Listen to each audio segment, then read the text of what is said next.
Ok, buenas noches, profesor Zohar, Parashat Vaera. Antes de entrar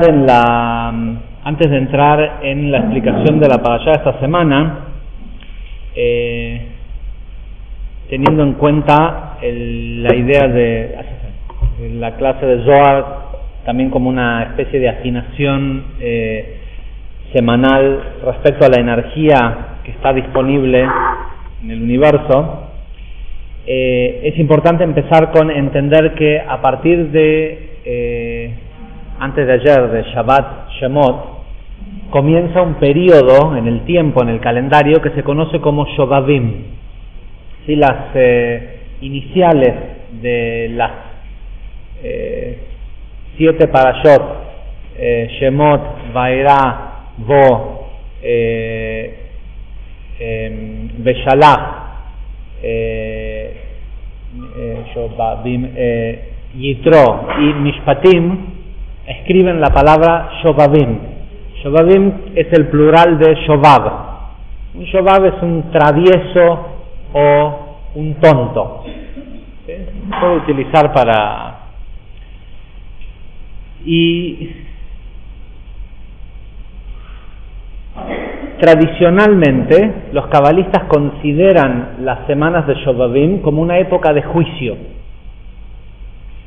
una época en la que nosotros ya lo hemos explicado muchas veces. ¿Qué es una época de juicio? Es una época en donde hay más luz de la que la mayoría de la gente puede manejar. De hecho, el concepto del bien y el mal en Kabbalah no existe, y en realidad hay distintos estadios de la luz, y mucho de lo que la gente llama mal es en realidad más luz de la que pueden manejar. Cuando la persona se siente insegura, se siente atacada, siente que las cosas, siente estrés. El estrés es cuando la persona está muchas veces para una persona en un determinado momento, si la persona cae espiritualmente, generalmente siempre producto de algún pensamiento que lo lleva a alguna emoción, y esa emoción a alguna acción. Cuando la persona cae espiritualmente, no es inmediato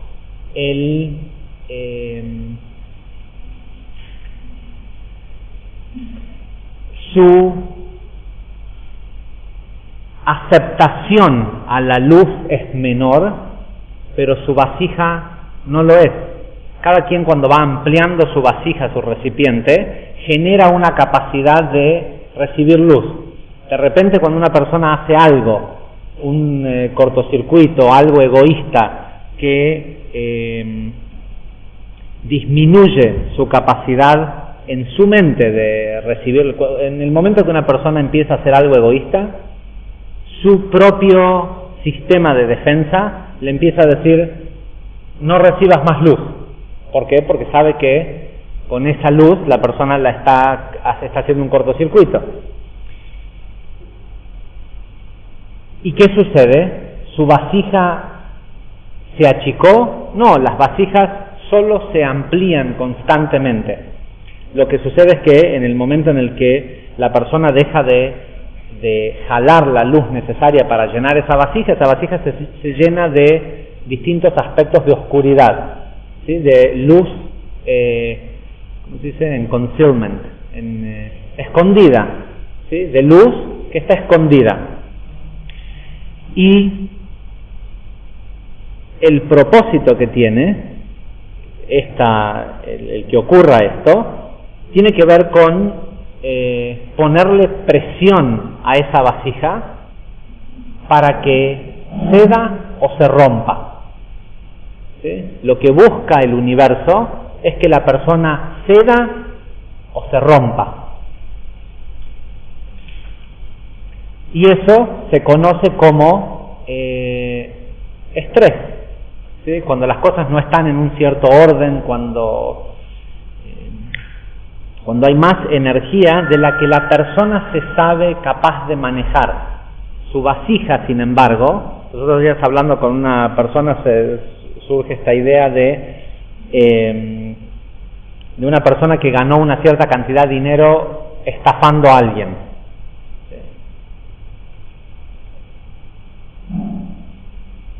¿cómo nosotros que conocemos el sistema, cómo funciona, sabemos que no puede entrar una cierta cantidad de luz a una vasija que no tenga el recipiente para sostenerla?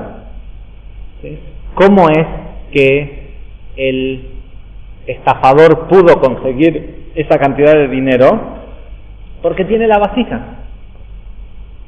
En lo que falla el estafador es que no se da cuenta que si lo puede conseguir es porque el creador, porque él tiene vasija para recibirlo. Esto quiere decir que lo hubiera podido tener siendo honesto también. ¿Se entiende?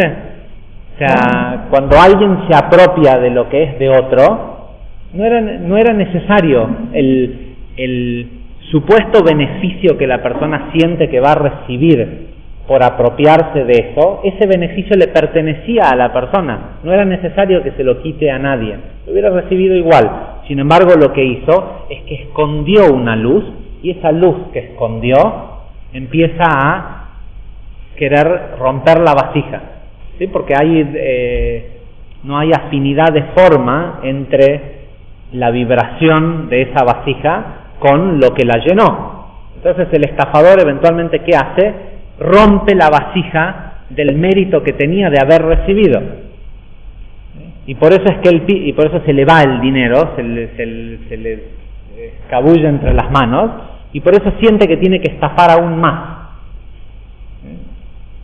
Hay otras personas que cuando la vasija se rompe recapacitan y dicen: no, si yo una vez tuve millones de dólares, los puedo volver a tener sin tener que hacer. Pero para eso hace falta tener sabiduría, no conocimiento, sabiduría, ¿sí? Haber hecho del conocimiento parte de tu orpnimi, que vos seas el conocimiento, ¿sí? Que ese se traduce a sabiduría, jochma. El caso más importante en la historia de la ruptura de una vasija a nivel global fue la esclavitud en Egipto. ¿Sí? El pueblo de Israel estaba feliz de vivir en Egipto, feliz. ¿Sí? Bueno, pero acá no podemos profesar a nuestro Dios. Bueno, pero no es tan importante, si mira toda la plata que tenemos. ¿Sí? Es lo mismo vivir en Los Ángeles, California, y tener una empresa ¿cómo se llama?, de pornografía, o vivir en Sfat. Y seguro por ahí vivir en Sfat es un poco más elevado, pero mira la plata que hacemos en California. No sé si saben que el 90% de la industria de pornografía de las Américas surge del San Fernando Valley, y la gran mayoría de los empresarios son todos israelíes que se van de Israel a vivir a Los Ángeles a hacer eso. Pero se entiende, o sea, pero en Sfat no podés tener una casa de 1000 metros, no podés tener ese auto, no podés tener. Entonces eso era lo que le pasaba al pueblo de Israel en Egipto. La tierra que Yosef les consiguió era lo mejor que había. Si no hubiéramos visto que el día que Moshe los sacó de Egipto, después de haber visto tremenda cantidad de milagros, a los 3 días querían volver. ¿Sí? 3 días le decían a Moshe: ¿para qué nos sacaste de Egipto? Allá teníamos carne, teníamos ¿sí?, cosas buenas, ¿no? Esto, ¿qué vamos a comer? Maná, que viene de Dios. Nosotros queremos la carne que viene del piso, no del maná que viene de Dios. Queremos de la clipá, de lo que se siente lindo en el cuerpo, no en el alma. Y sabemos que hubieran estado el pueblo de Israel hasta el día 16 de Nisan en Egipto, del año en que salieron de Egipto, un día más y todo el mundo hubiera tenido que ser destruido y hecho de nuevo. ¿sí? Porque este pueblo, que era el pueblo de las almas que venían de Atzilut, que tenían el propósito de rectificar esta corrección, estaban todos en Egipto y estaban todos en la 49ª puerta de Sha'arei Tumá, las puertas de la impureza. Y sabemos que cuando una persona, alguien llega a la puerta 50, al nivel 400, se pierde. No hay forma de recuperar. De la misma forma que si una persona llega a la puerta 50 de Biná, no hay forma de que pueda volver a hacer algo malo en su vida. ¿Sí? Cuando el mal es absolutamente claro o el bien es absolutamente claro, se pierde totalmente el libre albedrío. Y lo que hizo la luz fue sacar a este pueblo, fue literalmente romper la vasija. Todo el mundo habla de lo grandioso que fue Dios que sacó al pueblo de Israel de Egipto. A una tercera parte. Las otras 2/3 partes del pueblo de Israel, todos murieron en Egipto. Murieron en las plagas, murieron en la plaga del Macat Bejorot, del primogénito. ¿Por qué? Porque preferían quedarse, y de la otra tercera, de la tercera parte que sí salió, también querían quedarse, pero tenían demasiado miedo de no hacer caso a lo que Dios dijo, pero sabemos que querían quedarse, que el deseo era el de quedarse.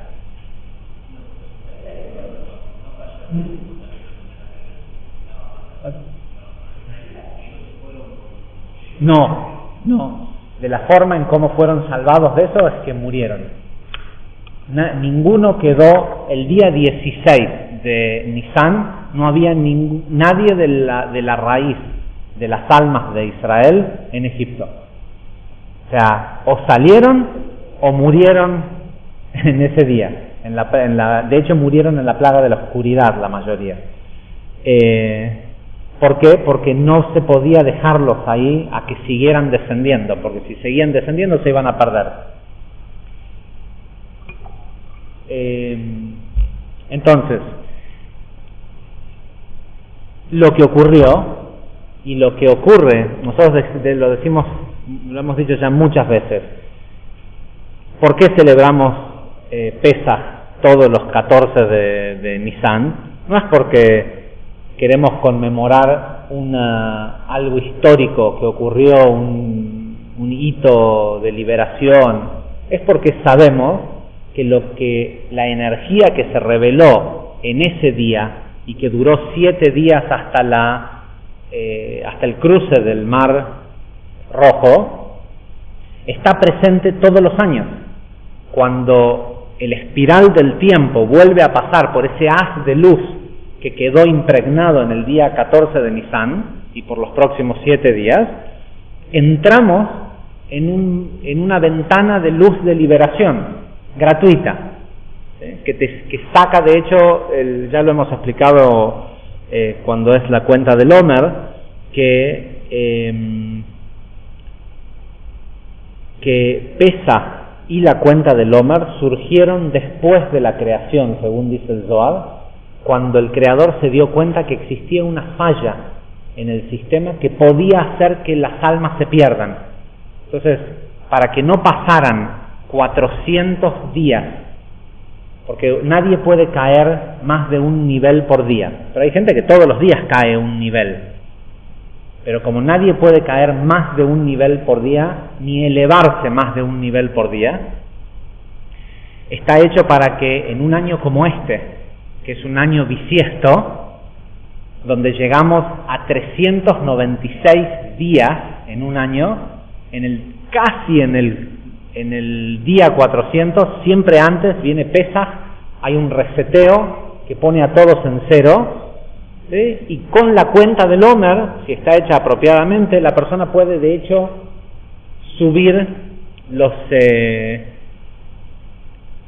subir los 400 niveles, que por eso dice el Ari, a Pesaj se le llama Pesaj, pasar por encima.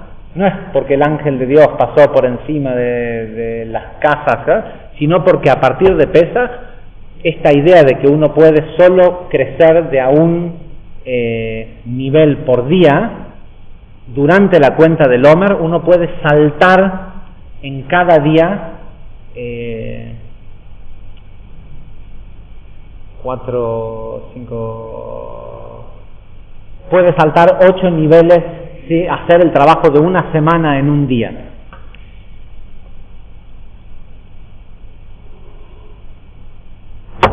Entonces,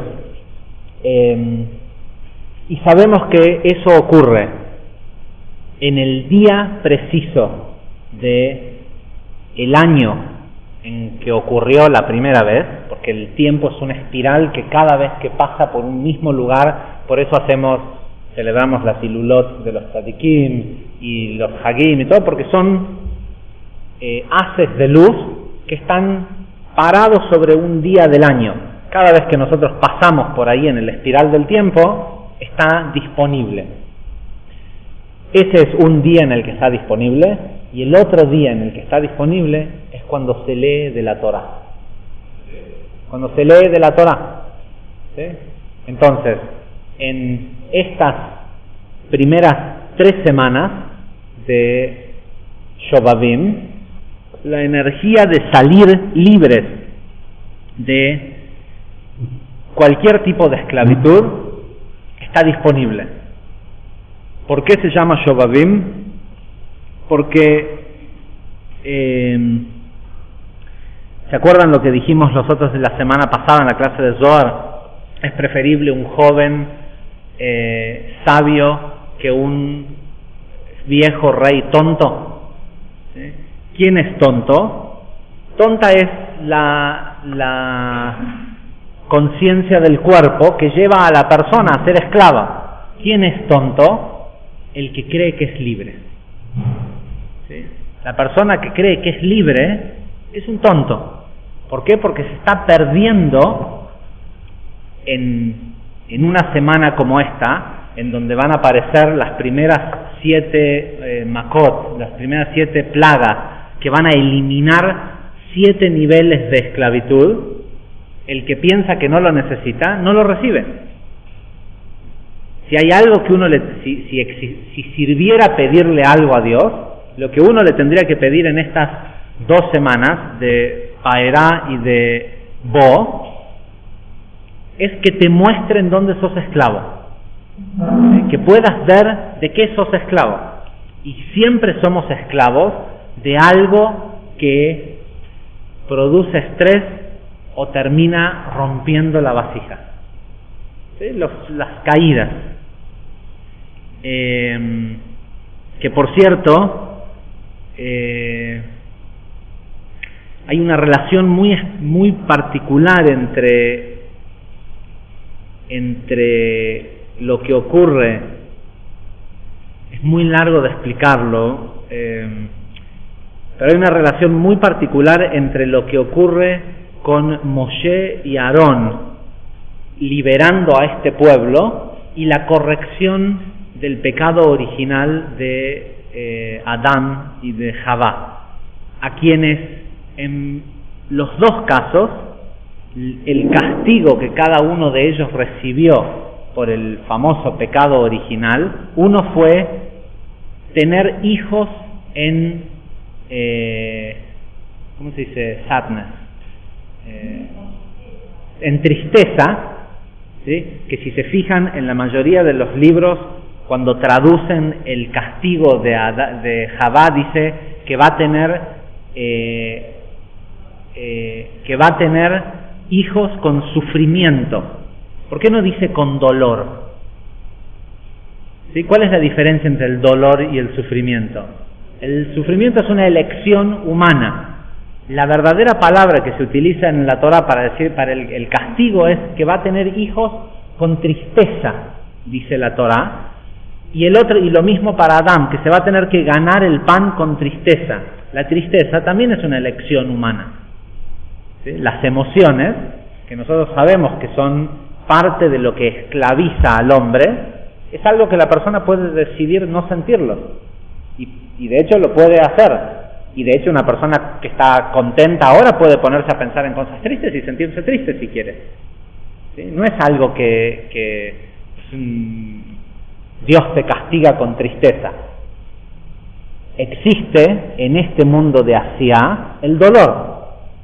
¿Sí? Y hay personas que una vez que lo sienten encuentran una gratificación en el dolor, sobre todo una gratificación de ser víctimas y de que otros sí el mártir, y que sobre esa gratificación que reciben se martirizan, ¿sí? Del dolor, perpetúan la tristeza o el sufrimiento.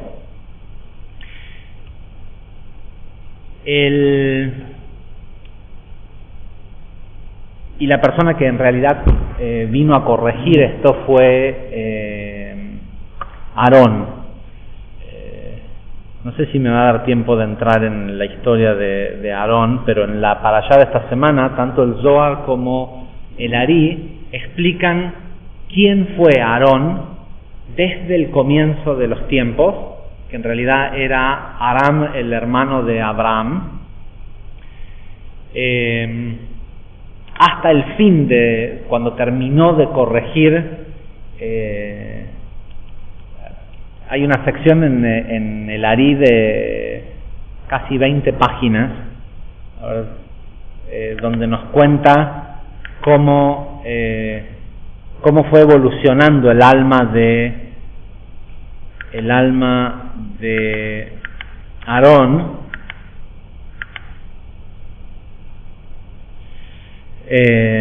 hasta finalmente encarnar en Uriah, que era el marido de Bathsheba, que fue quien el rey David mató para casarse con Bathsheba.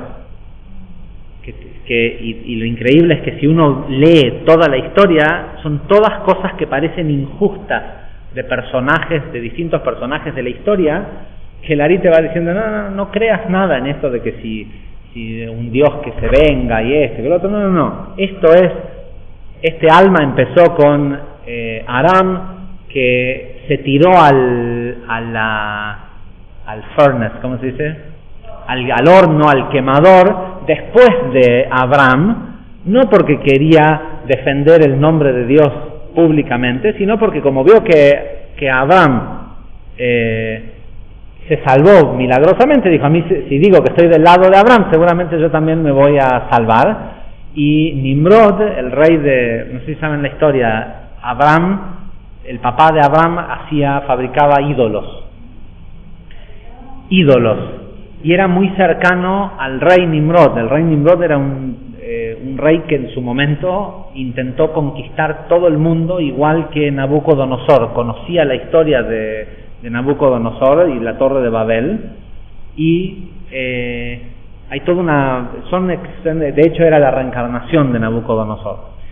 Y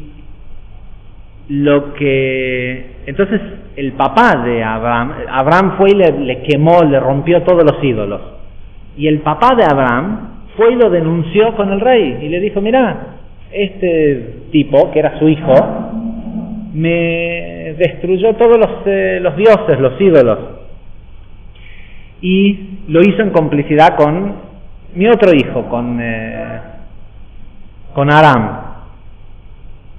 Cuando le dijeron a Abraham que lo iban a matar por esto, Abraham dijo, prefiero morir y defender el nombre del verdadero Dios que estos ídolos. Nimrod lo tiró adentro de un quemador, y cuando abrieron el quemador después de X cantidad de tiempo, Abraham salió caminando, no le había pasado nada. Entonces le preguntaron a Aram, ¿y vos de qué lado estás? Y en realidad Aram estaba esperando a ver qué le pasaba a Abraham. Y cuando vio que Abraham salió ileso, dijo, estoy del lado de Abraham. ¿Sí? Y Nimrod lo tiró al fuego y murió quemado. Dice el Ari, era el alma de Aarón. por eso dice son las mismas letras los nombres, y Moshe tenía un aspecto del alma de Abraham, y lo que venían a hacer en esta vida era corregir esto, que era en realidad la corrección de Abel. Nosotros sabemos que tanto Aarón como Moshe eran la encarnación de Abel, y Korah era la encarnación de Caín. Siempre estos arquetipos fueron, estos padres primordiales fueron purificando, el propósito de ellos fue purificar el pecado original, las primeras almas de la corrección de Adán. Y de hecho termina contando el Ari que lo vamos a explicar cuando lleguemos a la muerte de Nadab y Abihu, porque es la primera vez que me entero, leyendo esto, que en realidad el Ari dice que lo que hicieron Nadab y Abihu no era suficiente para que tuvieran que morir, pero quien era responsable por la muerte de ellos fue Aarón, y que esta, por lo que había hecho en vidas anteriores, y si se fijan, la muerte de todos ellos tienen que ver con fuego. ¿Sí? ¿Se acuerdan? No, Korah es el de la grieta. Pero en realidad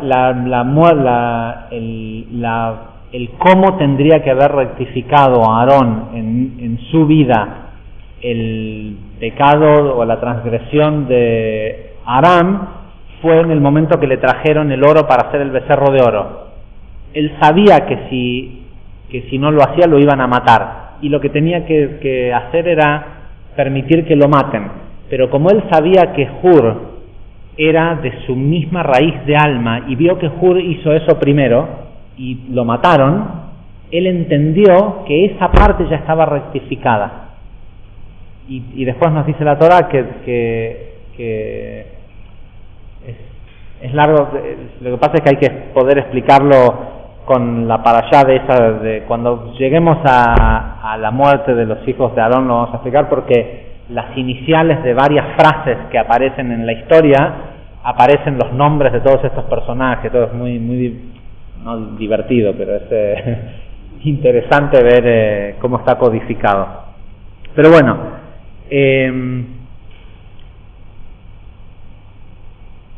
la importancia que tiene toda esta explicación es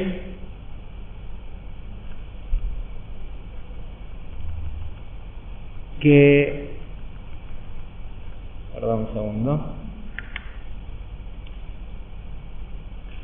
es que la porción de esta semana nos empieza diciendo, y lo que quiere demostrar el Ari con explicar todo esto de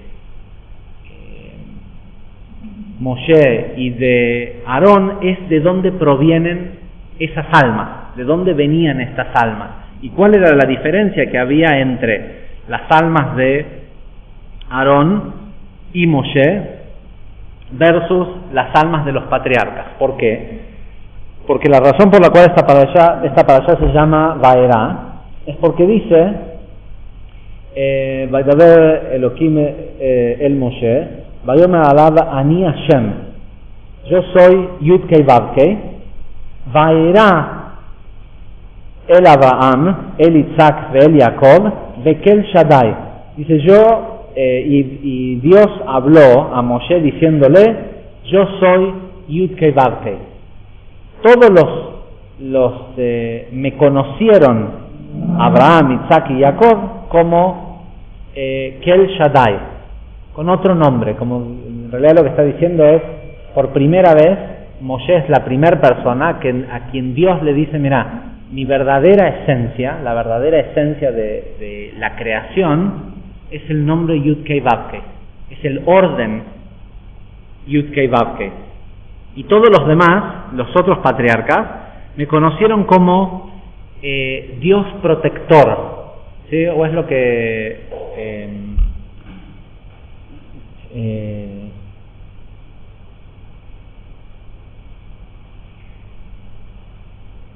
un nivel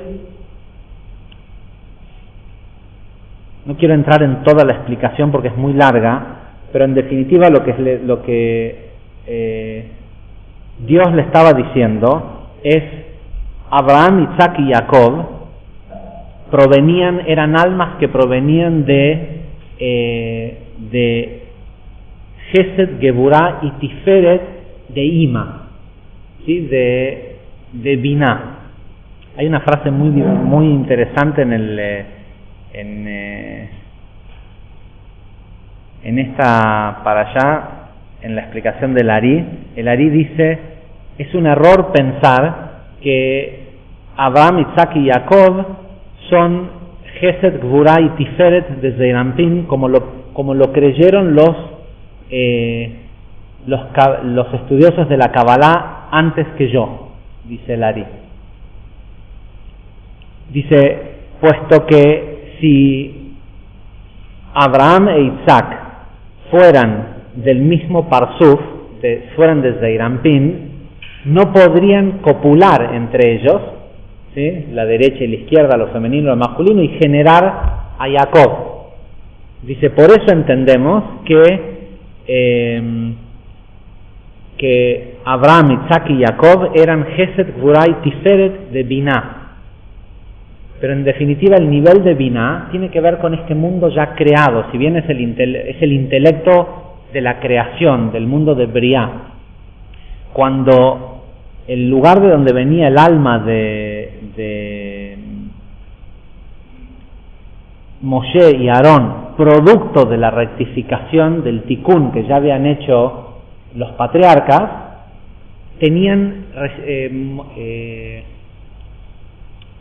Moshe y Aarón recibían intelecto de Jochma, y al recibir intelecto de Jochma podían conectar con todo el nombre Yud-Kei Vav-Kei. No es que Dios se fue mezquino con Abraham, Isaac y Jacob y no le mostró su verdadera esencia. La luz en realidad está revelada todo el tiempo, no solo la de Yud-Kei Vav-Kei, Jochma, Binah, Zeirampin y Malchut, incluso la luz de Keter está revelada todo el tiempo. La ven. ¿Quiénes ven la luz de Keter? Los ángeles. Un ser humano que se eleva espiritualmente, sabemos que fue el caso de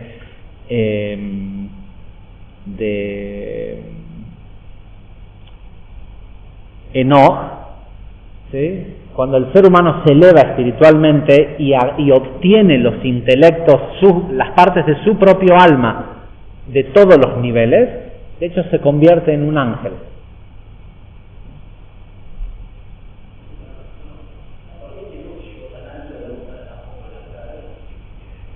No, de hecho la Torá habla muy poco de él, pero no el Zohar y el Ari habla mucho de él. Cada vez que la Torá, que el Ari o el Zohar se refieren al ángel Metatrón, están hablando de Enoch. Lo que pasa es que cuando se convirtió en ese ángel, que es el ángel regente de la humanidad, le cambiaron el nombre, pero aparece muchísimo. De hecho, el conocimiento que nosotros tenemos, por eso hay, no sé si han visto, hay libros del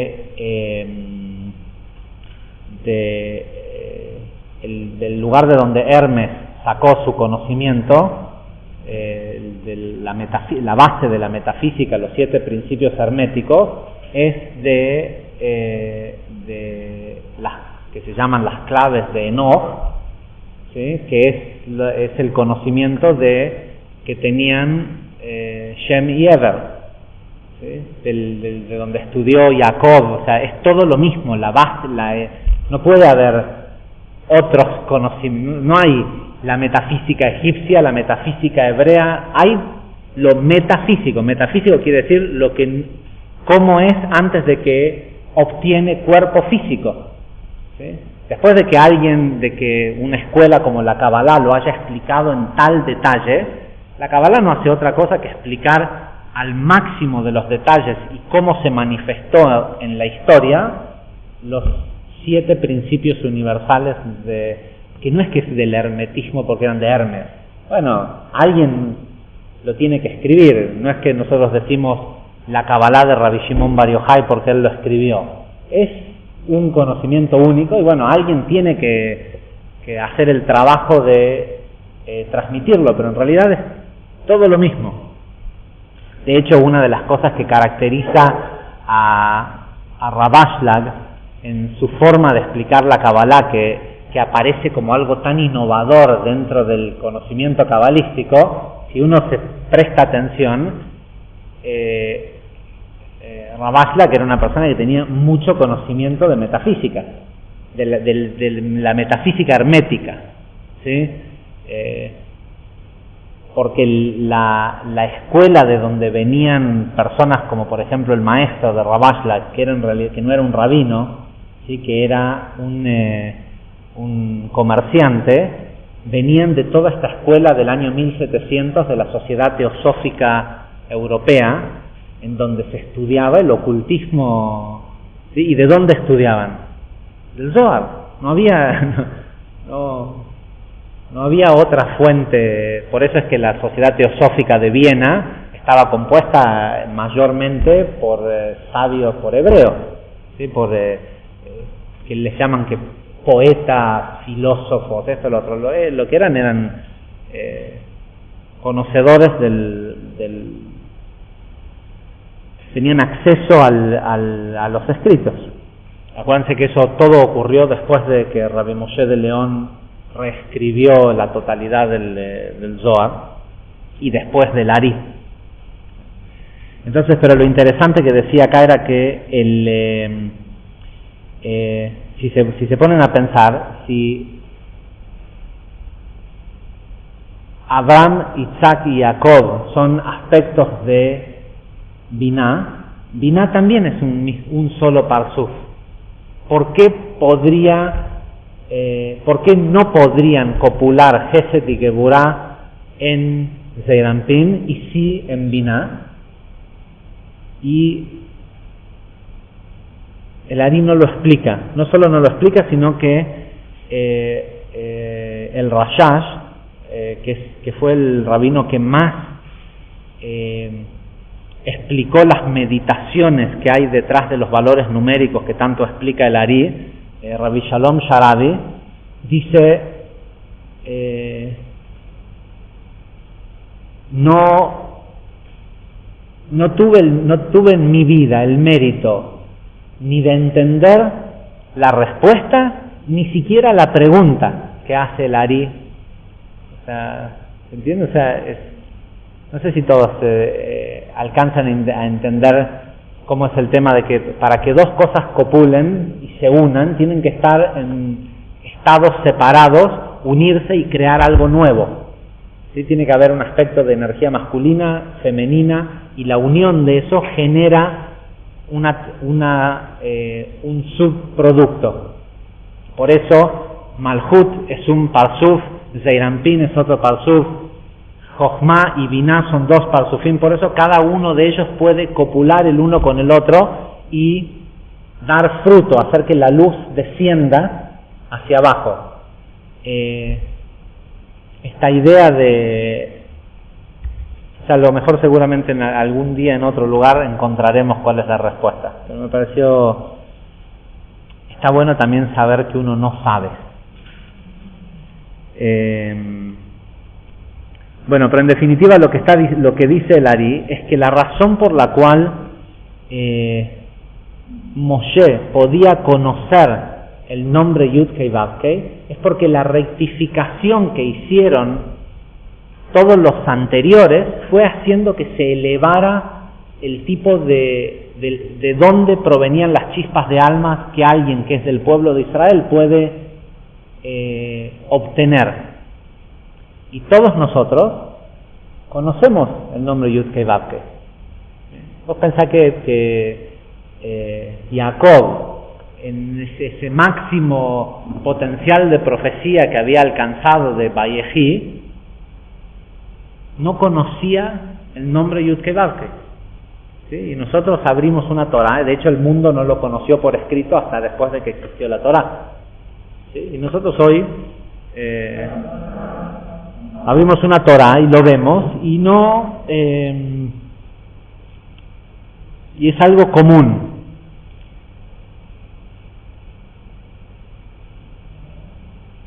Y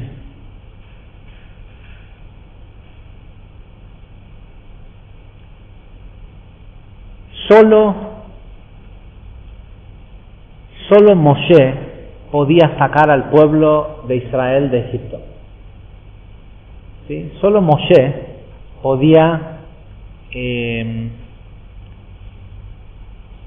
sacar a la fuerza a los tontos, a los que creían que ese lugar del materialismo era bueno. Y cuando el Ari explica la diferencia de los otros patriarcas a diferencia de Moshe, dice que los otros patriarcas corresponden a los días de la semana, a distintos aspectos de la espalda de Ze'anpim, pero que Moshe corresponde a aspectos de la cara visible de Dios. Y dice, por eso Moshe corresponde a la energía de Shabbat. Dice, y solo en Shabbat es en donde la energía de Moshe se revela. ¿Por qué? No sé si es demasiado rebuscado, pero ojalá que se pueda transmitir la idea. Nosotros decimos que cualquier persona, el Ari dice que cualquier persona que está muriendo está enferma. ¿Sí? Que la enfermedad más grave que tiene el ser humano es la muerte misma. No lo que nosotros pensamos que la enfermedad produce la muerte. La gente muere cuando se le acaba su capacidad de hacer tikkun en esa vida. Y esa es la gran enfermedad. No el cáncer o lo que sea que le avisa a la persona que esa vasija se está por romper. ¿Sí? La enfermedad es el estrés que le están mostrando a la persona que se está por romper la vasija. Cuando la vasija se rompe, que es en el caso de un ser humano la muerte, no es algo malo, simplemente no da para más. Vamos a hacer una vasija nueva, fresquita, en un cuerpo chiquitito de bebé, simpático. ¿Sí? Nosotros, lo malo de la muerte es que representa que la persona no estaba haciendo su tikkun. ¿Sí? Y las enfermedades que previas a la muerte son simplemente las señales de aviso de que la vasija se está por romper. Cuando hacemos las meditaciones de sanación en Shabbat, siempre decimos que no meditamos nadie tiene el poder de hacer que alguien se sane, porque la enfermedad que está pasando la persona es perfecta para la persona. Sería algo malo quitarle la enfermedad, porque la enfermedad es lo que le está mostrando que se está por romper la vasija, que tiene que cambiar. Sin embargo, hacemos meditaciones de sanación. ¿Sí? Y utilizamos dos nombres, Kel Nar Refan Alá, que tiene que ver con eliminar sufrimiento del mundo, eliminarle sufrimiento a la Shejinah, porque que esas personas estén enfermas le produce sufrimiento al Creador, a Dios le produce sufrimiento. Entonces nosotros pedimos que esas personas se sanen, no porque esas personas tienen el mérito de sanarse, pedimos que se sanen para que Dios no sufra. ¿Sí? Porque a un padre no le duele ver a su hijo enfermo. Entonces el pedido no es decimos, ¿sabes qué? Te pido que le saques la enfermedad a esta persona, utilizando el mérito de estas secuencias de letras y demás, solo para que la Shejinah no sufra de ver a sus hijos enfermos. ¿Y qué decimos después? Shabbat y Milizok.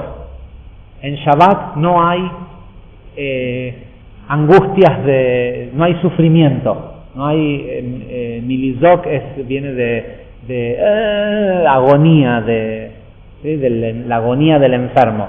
Y las iniciales de eso, ¿cuáles son? Mem Hei Shin, ¿sí? El nombre de los 72 nombres que nos dice el Zohar es el nombre para sanación. Ahora, ¿lo podés usar cualquier día de la semana? No. ¿Cuándo funciona el Mem Hei Shin?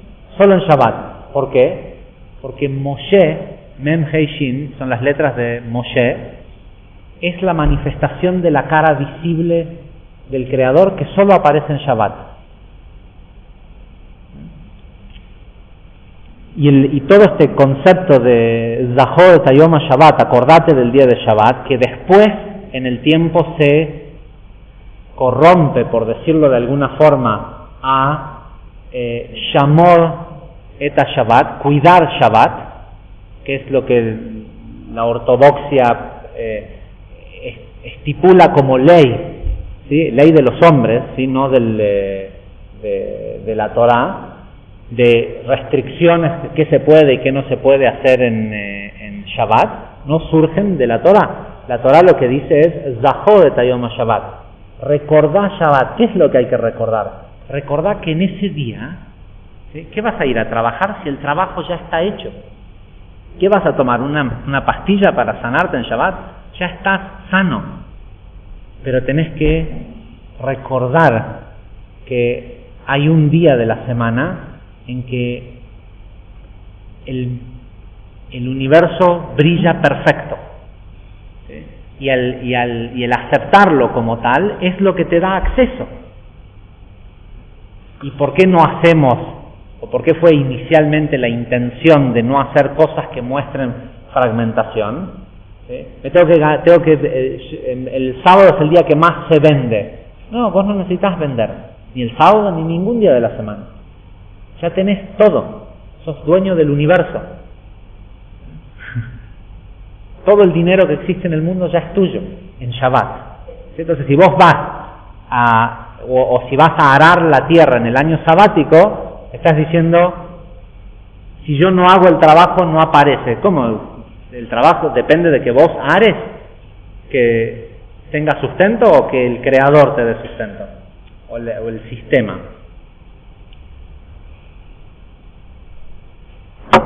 Y acá viene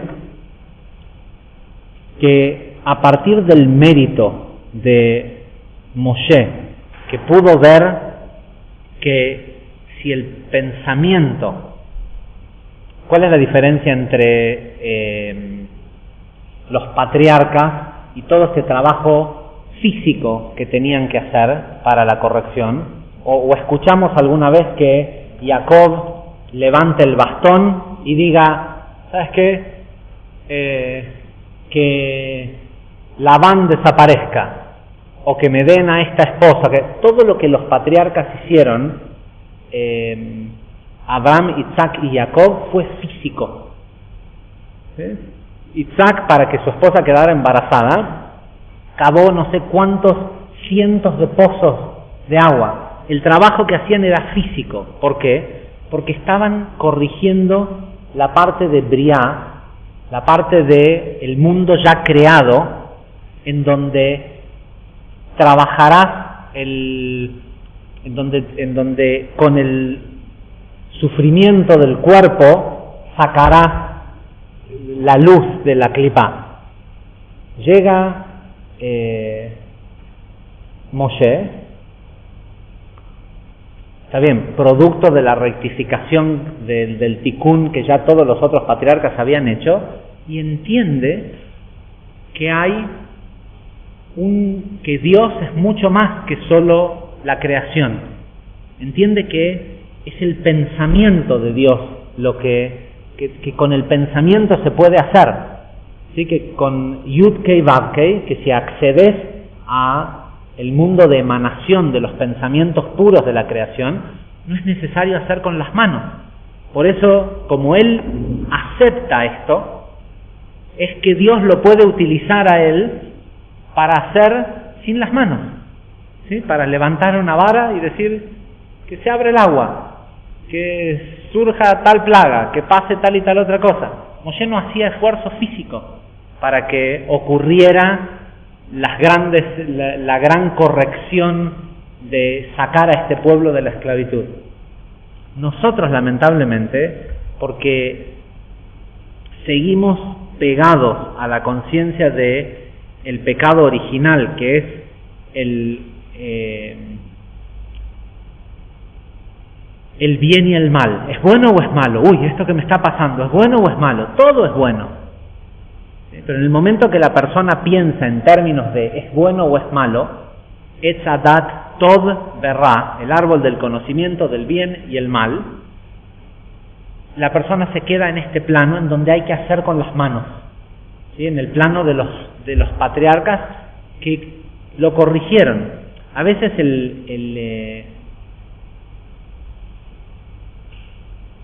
la parte más difícil de cualquier corrección es aceptar que está corregido. A una persona le van y le dicen, listo, el cáncer está en remisión. Y la gente, ¿qué hace? Va y dice, el cáncer está en remisión. No dice, me curé. ¿Y qué hace al día siguiente? Empieza a tener miedo de que el cáncer vuelva. ¿Sí? Y tal vez empieza a hacer cosas espirituales en pos de pensar que el cáncer no se despierte otra vez. Eso es idolatría, eso es volver a antes de Abraham, ¿sí? Eso es volver o sea, si ya crees, es como la gente que lo decimos siempre, la madre cuando está embarazada le pide a Dios, ay, lo único que pido es que sea sano. ¿A quién le estás pidiendo? ¿A un médico? No, le estoy pidiendo a Dios. No, vos no crees en Dios. Una persona que cree en Dios no dice, lo único que pido es que sea sano, o no crees que Dios es omnipotente. Una persona que cree en Dios dice, quiero que mi hijo sea sano, que sea lindo, que sea rico, que sea inteligente, que sea un jajam, que sea exitoso, todo, o no le estás pidiendo a Dios. ¿Sí? En el momento que el Rosh Katán, el pensar chiquito, eso es lo que es la idolatría.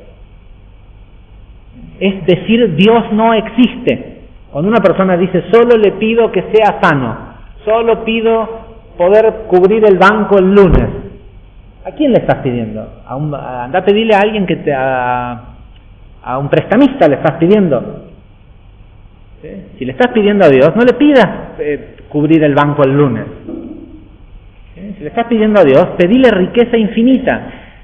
¿O no crees en Dios? La mayoría de la gente no cree en Dios. Dice que cree en Dios. ¿Sí? Pero como no lo conoce, no sabe realmente que es infinito, pide pequeño. Y pedirle pequeño a Dios es como un insulto, es como ir a la casa de un turco y pedirle café descafeinado.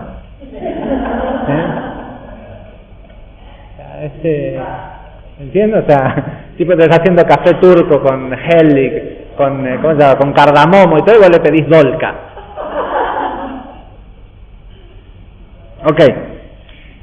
Y ahora, como Moshe podía hacer esto, estar en el nivel de entender que pasa por el pensamiento, Dios lo elige para que saque a este pueblo, porque para sacar a los tontos de la esclavitud no se puede con lo físico, ¿sí? Porque ellos son esclavos de lo físico, somos esclavos de lo físico.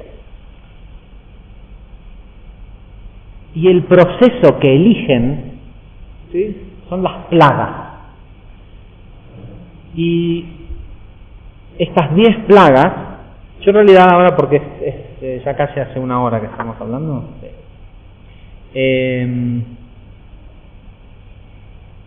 después a lo mejor en Shabbat entramos en más detalle en cada una de ellas, pero cada una de estas plagas son un aspecto de romper las 10 sub-sefirot de Malhut.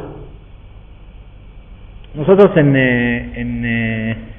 como terminología cabalística siempre hablamos de la última sefirá como Malhut, pero el Zohar, el Arit, los grandes cabalistas hacen una diferencia entre lo que es Nukva y lo que es Malhut, porque Nukva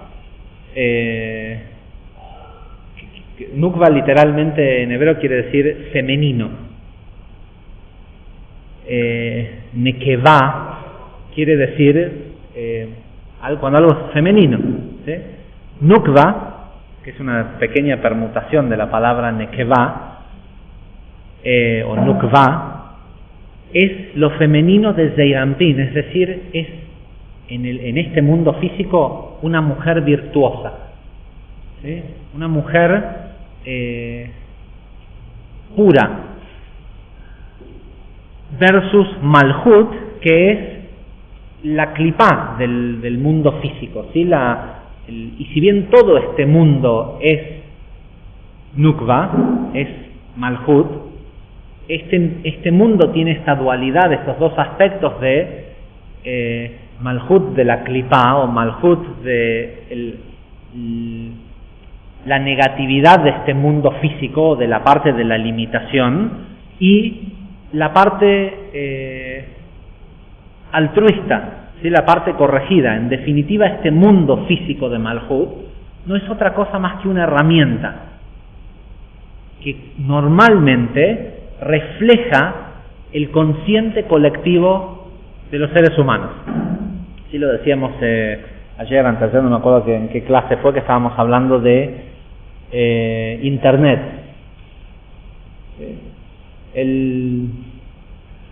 Más del 80% del tráfico de Internet y más del 90% de ¿cómo se dice? E-commerce, de las transacciones económicas que ocurren en Internet, ocurren en el área de pornografía.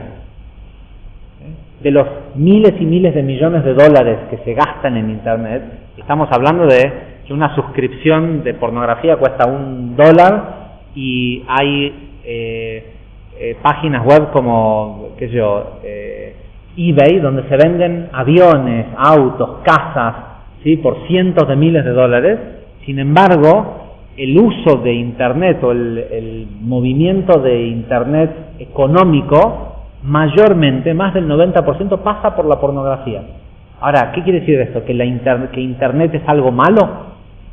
No, porque nosotros en Internet y en Facebook ponemos enseñanzas de Kabbalah que las ven millones de personas, literalmente millones de personas. Hemos tenido algunos posts que los han visto 2,5 millones de personas. Entonces, ¿la Internet es algo malo? No. Nukva, Malhut, es una herramienta, es un aspecto de la cristalización de la energía divina, que es el aspecto femenino. Solo el aspecto femenino puede cristalizar lo que es Zeirampin, lo que lo masculino desciende en algo físico, y el consciente colectivo determina si se utiliza para el bien o para el mal. Si es para el mal, es lo que se conoce como Malhut de la Klipá, y si es para el bien, es Nukva, ¿sí? es la mujer virtuosa. Y el Ari nos cuenta que las 10 plagas son 10 aspectos de Nukva, de este aspecto de lo femenino, destruyendo los 10 subniveles de Malhut, los niveles de la Klipá de Malhut.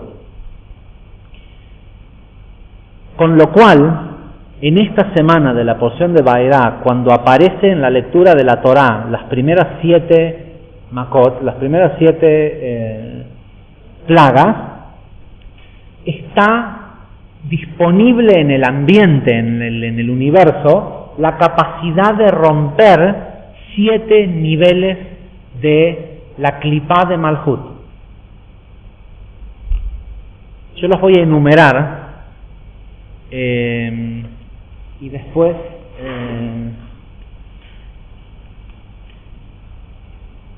es probable que necesite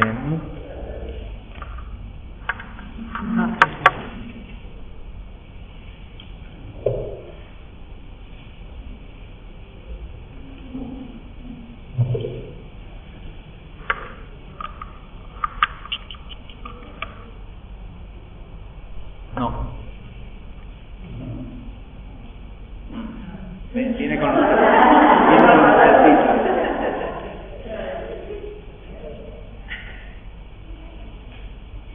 Parece no tener apagado. Bueno. Viene con efectos especiales. Ok.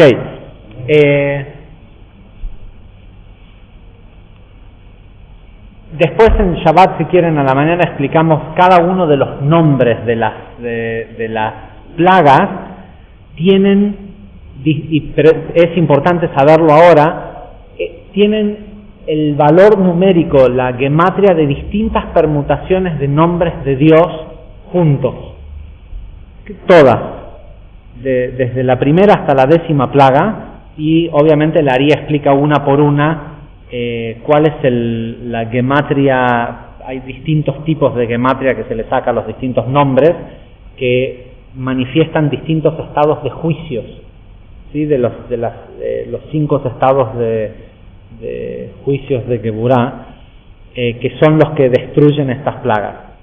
Yo lo voy a mencionar para que nos quede como si fuera un código. No hace falta entenderlo a esto, pero sí es importante entender que si eso está disponible, como dijimos al principio, ¿cuándo está disponible esto? En los mismos días que ocurrieron, ¿sí? Por eso todos los años celebramos Pesaj, y cuando uno lo lee de la Torá, ¿sí?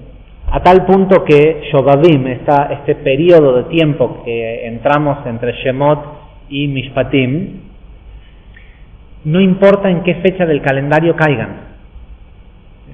Que eso te muestra que la Torá está por encima de el calendario, ¿sí? de lo astral o del momento en el año.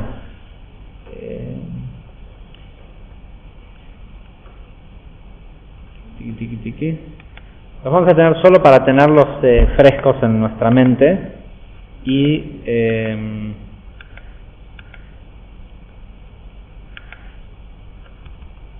porque a lo que quiero ir es a la conclusión. Ok, la primera plaga es la sangre, ¿sí? Que había en el río. Ok, esto es el nivel de Malhut de Nukva, matando, dice el Ari, como si fuera ¿sí? Ir a matar a alguien o algo, matando al nivel de Keter de Nukva, del lado del mal, ¿sí? Entiéndase lo siguiente también: todos los niveles de quién es el que ejecuta a esos niveles del mal es Nukva de Zeranpin, es la parte femenina pura, que del otro lado elimina niveles de negatividad tanto de Malhut de la Klipá como de Zeranpin de la Klipá. Es decir, lo femenino elimina tanto femenino y masculino de la negatividad. El primer nivel, o la primera plaga, Dam, la sangre, es Malhut de la Sefirá sagrada, dice el Ari, de Nukva, eliminando a Keter de Nukva, de la Klipá. La segunda, las ranas, es Yesod de Nukva, de lo puro, eliminando los cerebros, es decir, Jochma y Binah, o los intelectos de Nukva de la Klipá. Los piojos, la tercera plaga, corresponden a Hod de Nukva, de lo sagrado, eliminando la corteza cerebral de Nukva de Malhut de Zeranpin, que es lo que nosotros conocemos como Da'at, ¿sí? Es la que une a las dos y está entre el bien y el mal, ¿sí? Esa Da'at Tov Ra, esa es la dualidad del bien y el mal. ¿Cómo se dice?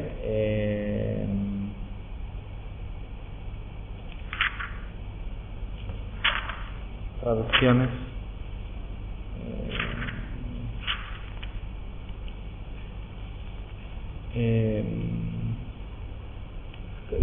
El que se le moría, ¿cómo se llamaba la plaga en español de que se le morían los animales?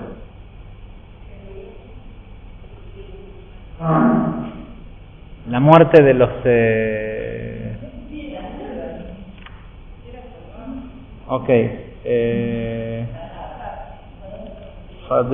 ranas... sí, pero ¿cómo se llama en español?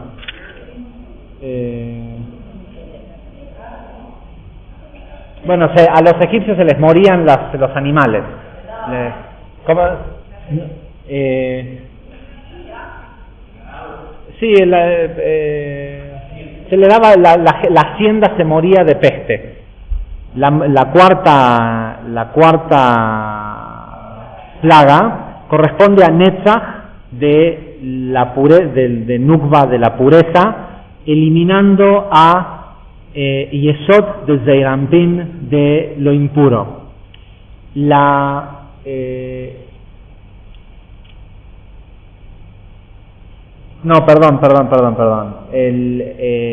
cuarta plaga eran los animales salvajes. La quinta plaga era la pestilencia de los animales que se morían. Entonces la cuarta, los animales salvajes, era Netzach de Nukva, de lo sagrado, destruyendo o rompiendo a Yesod de Zeirampin, de la Klipá. La quinta, que era la pestilencia, que era lo que le mató a todo el ganado, era Tiferet de Nukva, de lo sagrado, eliminando a Hod de Zeirampin. La sexta plaga, las cosas en la piel que le salían, ¿cómo se dice? Llagas. Las llagas era Gvurá de Nukva, de lo sagrado, eliminando a Netzach de Zeirampin, de la Klipá. La séptima plaga, el granizo, que sabemos que no era granizo, eran de fuego. El granizo era hielo prendido fuego que caía. El granizo era Gesed de Nukva, de lo sagrado, eliminando a Geburah eliminando a Tiferet de Zeirampin, de la Klipá. Las langostas eran Biná de Nukva, de lo sagrado, eliminando a Geburah de Zeirampin, de la Klipá. La novena plaga, que era la ¿cómo se dice? Oscuridad, era Jochma de Nukva, de lo sagrado, eliminando a Gesed de Zeirampin. Y el Makat de Jorot, la muerte de los primogénitos, era Keter de Nukva, de lo sagrado, eliminando a Keter, Jochma y Biná de Zeirampin, de la Klipá. No es necesario, después si quieren lo podemos explicar por qué cada uno de ellos está explicado, pero es importante como código saber que está disponible esta energía, por lo menos esta semana, de las primeras 7 plagas.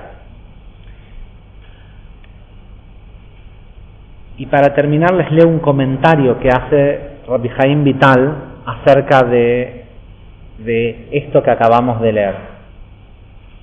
Dice: si consideramos todo esto, es impresionante ver cómo vemos que el aspecto de lo femenino se convierte como un guerrero y ataca a los aspectos negativos de lo femenino y de lo masculino.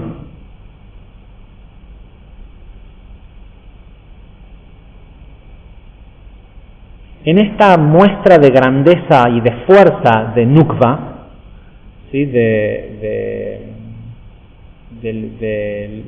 lo virtuoso de lo femenino,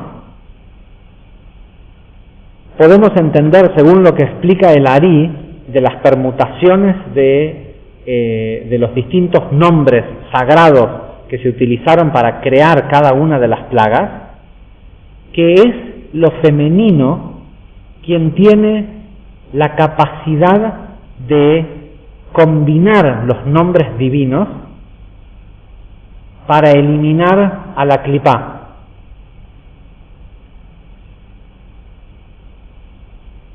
Dice, y por eso también nos damos cuenta que por eso tenían que ser 10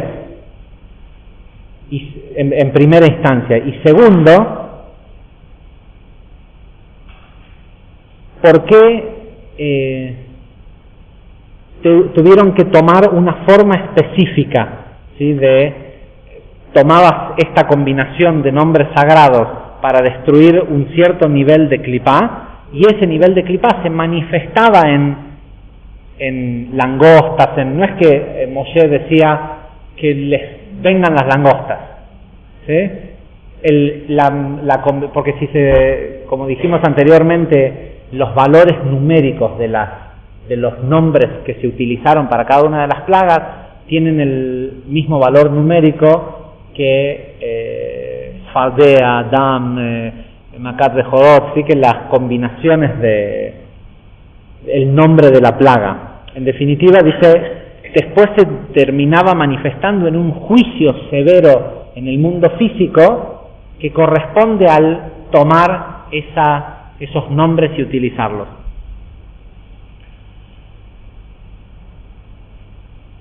Dice, y tenemos que entender que cada una de estas combinaciones divinas manifestaban o canalizaban distintos poderes que destruían a su equivalente en el lado del mal. Nosotros sabemos que, lo hemos explicado ya muchas veces, que de la misma forma que hay un árbol de la vida de la pureza, hay un árbol de la vida de la impureza. Y por cada uno de los personajes que hubieron en la historia, que son las Merkabot de cada una de las Sefirot del árbol de la vida, hay un equivalente en el lado negativo, ¿sí? Jacob era Tiferet del árbol de la vida, mientras que Esav era Tiferet del árbol, no quiero decir de la muerte, pero del aspecto sin corregir, de lo egoísta, ¿sí? Mientras que los patriarcas y los avot constituían los estados corregidos de cada una de las sefirot, siempre había alguien, y siempre va a haber alguien en el mundo que represente los estados egoístas. El día que no estén más los estados egoístas de cada una de los 3 intelectos, Keter, Jochma y Binah, y de las 7 emociones, eso es Mesías, ¿sí? Cuando nosotros entendemos que en este mundo las leyes de causa y efecto, Dios no tiene operatividad en el mundo físico, ¿sí? Siempre que un ser humano recibe algún tipo de juicio, es a través de otro ser humano, ¿sí? Nadie muere en la víspera, sino por la perfección de las leyes de causa y efecto. Pero lo mata, entonces, un tipo que muere asesinado, ¿el asesino es culpable? No, si fueras a una corte celestial y dirías, no, mira, es tikun, ¿sí? Esto pasó así, esta persona tenía que morir. ¿Por qué si es culpable el otro? ¿Por qué se prestó para ser canal de ese juicio? ¿Sí? Cuando los seres, ¿se entiende? O sea, al tipo tenía que morir en ese día por su tikun. ¿Por qué la Torá instituye castigos para el tipo que mata? El tipo no podría ir ante los jueces y decir, no, estaba ejecutando un juicio perfecto, este hombre tenía que morir ese día. Era su tikun. Si no era su tikun, yo no lo hubiera podido matar. ¿Sí? La persona podría decir eso, y por eso también es tan difícil ante la ley de la Torá probar un asesinato. ¿Sí? Tienen que haber 2 testigos que le hayan dicho, mirá que si haces tal y tal cosa lo vas a matar, y si no hay 2 testigos, que sirvan como testigos ante un tribunal, el tipo no lo mató. Es muy raro, ¿no? Todo lo que ocurre en este mundo termina ocurriendo por alguien que se presta para ser canal de esa negatividad. Cuando se acaben todos los aspectos egoístas de la emoción humana y del deseo de poder y demás, la gente va a decir, mira, ¿sabes qué? Habrá leyes de causa y efecto, tikkun y esto, pero yo no lo pienso matar. Y él tampoco, y el otro tampoco, y nadie lo va a hacer. Y como el Creador no puede, literalmente, sacando por ciertas ocasiones que fueron establecidos, según explica el Zohar, en los Tanaim de la creación, en donde Dios sí podía intervenir, el resto del juego está librado a nosotros. Cuando el ser humano elimine el egoísmo y no se preste a ser canal del juicio para otro ser humano, se va a eliminar el caos del mundo. No es que Dios un día va a venir y va a eliminar el caos del mundo. Es nuestro trabajo hacerlo. Y continúa Rabbi Chaim Vital diciendo, y esta tal vez es la razón por la cual mucha gente se pregunta por qué cuando vas a una clase de espiritualidad hay tan pocos hombres. Y mi maestro decía que como en ninguna otra generación, la corrección del mundo en esta generación, la generación de Mesías, está en manos de las mujeres. Está en manos de las mujeres. Rabbi Chaim Vital continúa diciendo,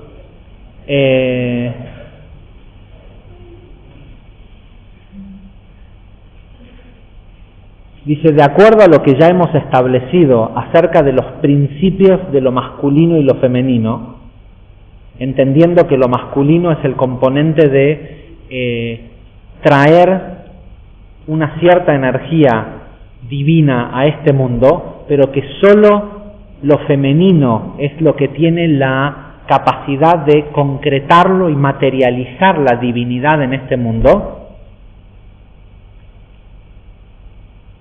debe ser, escuchen esto porque esto está escrito hace 400 años, debe ser específicamente el trabajo de la mujer destruir las fuerzas del mal de este mundo. Sabemos que también tiene que ver con lo que trajo la muerte al mundo fue fue Javá, ¿sí? El aspecto de lo femenino. Pero dice, más allá vos podés tener los más grandes tzadikim estudiando Torah y develando todos los misterios del universo, pero mientras no hayan mujeres virtuosas en el mundo, no se puede hacer la corrección final. Y dice, y nosotros ya lo explicamos en otra clase de Zohar, pero la razón es porque lo que Javá hizo es que Javá hizo descender al mundo a Asia. Lo Nukva, el mundo que Dios había creado, era un mundo de Briá. Por eso la Torá dice Bereshit bara, en el principio el mundo era de Briá, era en el nivel de Biná, de la mujer, de lo femenino, altruista y elevado, que es lo que la energía de Lea. Y el pecado de Javá hizo que el mundo descendiera a este mundo de acciones. Por eso Dios le dijo a Adán, ¿sabes cuál es el castigo por lo que hicieron? Ahora vas a tener que vas a tener que hacer el sustento con tus manos y no con tu pensamiento. ¿Sí? Ahora va a haber agonía, o tristeza es la palabra, en el tener hijos, y el Ari dice específicamente cuál es la agonía de tener hijos, que una madre sepa que cuando tenga un hijo lo va a meter en un cuerpo en que los primeros 12 años para una mujer y 13 años para un varón lo controle la clipá y el egoísmo. ¿Sí? Ese no era el propósito, no era como Dios pensó al hombre primordial. ¿Sí? El hombre primordial, Adam Kadmon, era un hombre casi metafísico, era casi un Dios. Y el pecado de Adán perforó el velo entre Jochma, entre Atzilut, Briah, Zeirampin y Malhut, y el mundo se cayó por ese hueco. ¿Sí? Hay todo bueno, no es muy sexual la explicación, pero el pecado de Adán, en definitiva, lo que creó fue una apertura para que el mundo se cayera, a que tengamos que actuar con las manos, ¿sí? A que tengamos que ganarnos el sustento, a que tengamos que criar a nuestros hijos, a que tengamos que vivir en este mundo y tiene un solo propósito: devolverlo al lugar original, para que este mundo sea un espejo del mundo superior. Y un espejo es una imagen exactamente opuesta. ¿Se entiende? Si Jochma es masculino y Binah es femenino, lo que debería de seguir no es Zeirampin, no es que el hombre esté por encima de la mujer, sino que la mujer esté por encima del hombre. ¿Sí? Que la mujer sea proveedora, y de lo único y de la forma en que la mujer puede proveer es en conciencia. Por eso el hombre odia que la mujer esté encima, que le diga qué hacer, ¿sí? Porque dice, o sea, yo estoy acá teniendo que ganarme el pan ahora con el sudor de mi frente porque vos hiciste caer el mundo. Y a la mujer no le gusta el hombre que no produce, ¿sí? Que no trae sustento. ¿Por qué? Porque el Ari dice que la mujer siente culpa de que el hombre no la escucha porque ella hizo que el mundo se cayera y que ella no puede cumplir la función de ser proveedora. Pero la mujer no tiene que proveer, ir a buscar el trabajo, no ir a traer la plata a la calle. La mujer le tiene que proveer al marido un medio de actualización, suena a actualizar ¿cómo se dice? Actualize. Un lugar en donde las meditaciones, los rezos, las kavanot, el trabajo espiritual del hombre se conviertan en dinero, se conviertan en materialidad pura. Por eso solo las mujeres en esta generación pueden